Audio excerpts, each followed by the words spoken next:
control has been known about for a very, very long time. And to understand many of the things that Arizona will be talking about in the interview, you just need to explain one of the fundamental techniques of mind control. It's called trauma-based mind control. There is a mechanism in the mind that shuts out the memory of trauma. You know when you have a car accident and you can't remember what happened before, the trauma of the actual accident, and immediately afterwards?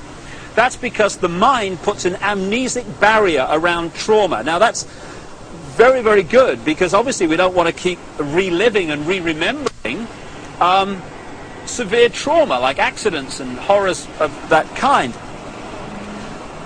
But this they began to understand massively in the concentration camps of Germany under the guy known as Joseph Mengele, the angel of death, the infamous mind manipulator and geneticist.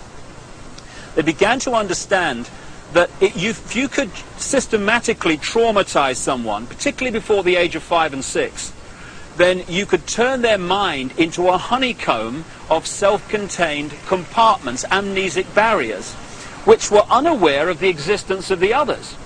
And if through hypnotic keys, triggers, words, signs, whatever, you could pull one of these amnesic barriers to the front to become the conscious level, that could experience something or be programmed to do something robotically, and then that compartment could be pushed back in the mind and another one pulled forward.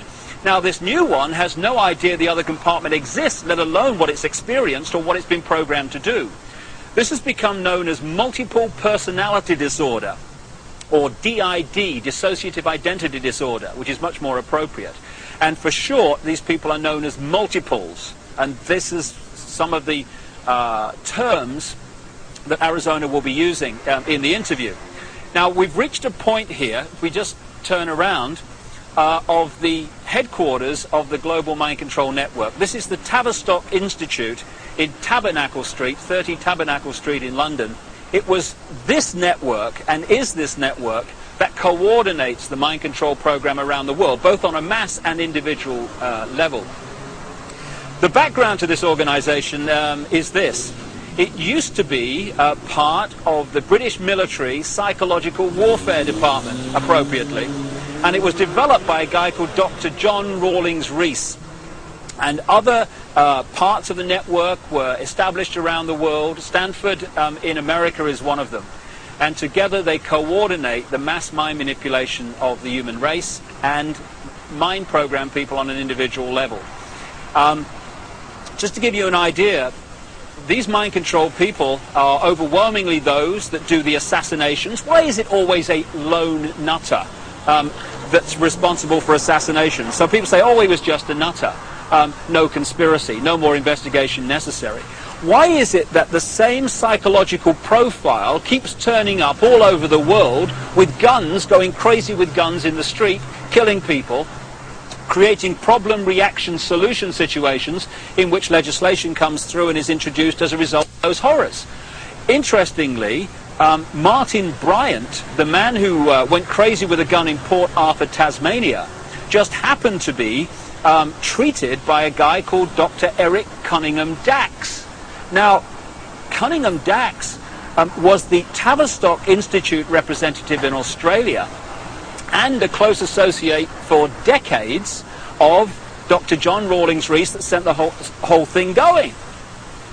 So when someone goes crazy with a gun or these horrific things happen, we need to ask the question, are they doing it from their own mind, or are they programmed to do it because of the effect of what they do?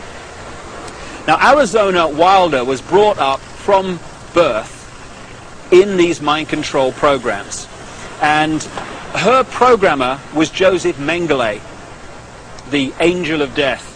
And when he eventually died in the late 80s, because the subject of the programming becomes so attached to the programmer, almost worshipping the programmer, when the programmer dies, often the programming starts to break down. It did with this lady, and that's why now she's speaking out and talking in staggering detail about what she experienced and the people that she was involved with. People might find it hard to believe that Joseph Mengele was in the United States and South America after the war, but there was a British intelligence, American intelligence operation called Project Paperclip, which got people like Mengele and other leading Nazis out of Germany at the end of the war to continue their mind programming and to continue their genetic research and manipulation in America after the war, in the United Kingdom also. So this is some important background to this Arizona Wilder interview, but it's not even the biggest secret. The biggest secret is even more bizarre than that. Well, I've now come literally a few strides outside of the official boundaries of the City of London into an area known as Temple Bar, where the Royal Courts of Justice are established, and this is the centre of the British legal profession. Not just the British legal profession, but the legal profession of the world, as the biggest secret exposes. This is where they come to the bar, as it's said, to become barristers, the top of the legal profession, and eventually to become the judges that are part of the network of the secret society network, overwhelmingly, who are told what to do. And when you've got judges being told what to do by the secret society network, what justice is there? Temple Bar is named after the Knights Templar, one of the secret societies in the ancient world that I talk about in my books, and they were part of this network, and their successors are continuing that manipulation and agenda to this day. Now, I'm standing across the road from the Royal Courts of Justice here, outside something called the Outer Temple. This is one of the major secret societies that manipulate and control the legal profession and the workings of so-called justice in Britain, and indeed, like I say, further afield. But the reason I've come here overwhelmingly is to point out something in the centre of the road here, at the boundary between Temple Bar and the City of London.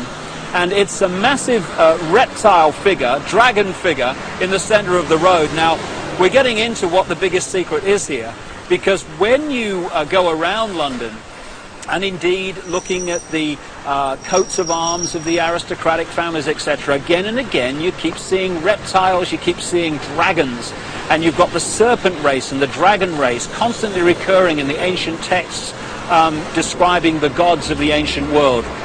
And there is a reason for this.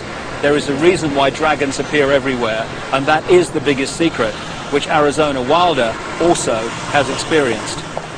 Right at the start of our little tour of London, in that square outside the Bank of England, it's also possible to see again this same theme that keeps reoccurring of flying dragons, of flying serpents.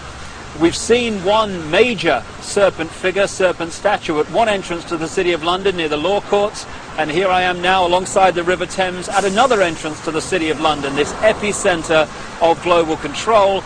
And what do we have to signpost the fact that you're entering the City of London?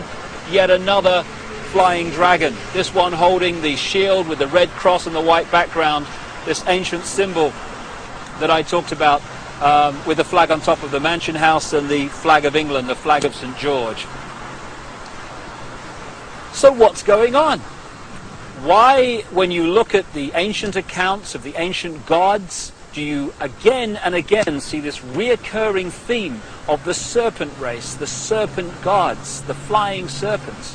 Why, in my research for The Biggest Secret, have I come across a stream of people from different walks of life all over the world who have told me the same thing, that they have seen, to their astonishment and amazement, they've seen key people in positions of power just demanifest from being a human physical form and become before their eyes a reptilian figure. When you look at the ancient gods of the Indus Valley, they talk about the Nagas, the gods who, wait for it, had the ability to manifest as human or manifest as reptiles. This is absolutely vital to understanding parts of the Arizona interview, because she has experienced exactly this. And the background to what's happening is quite simple. This three-dimensional world that we appear to live in is only one frequency, one dimension of existence.